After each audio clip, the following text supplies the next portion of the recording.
Per la seconda batteria si stanno preparando Asia Cettin in corsia 1, Vanessa Masat in 2, Marta Gismano in 3, Laura Caser in 4, Elena Padoin in 5, Giulia Trentin in 6, Alice Bagna in 7, Giorgia Gosetto in corsia 8.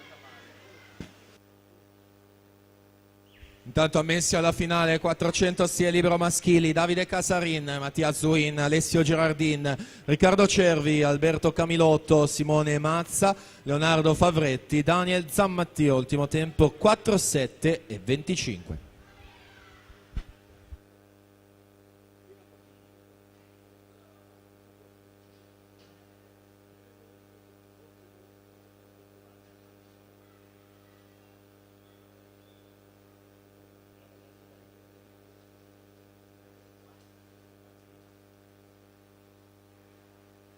Uno 14-21, tempo in cui Chiara Gatto in corsia 7 si aggiudica questa prima batteria. Alla partenza la numero 2.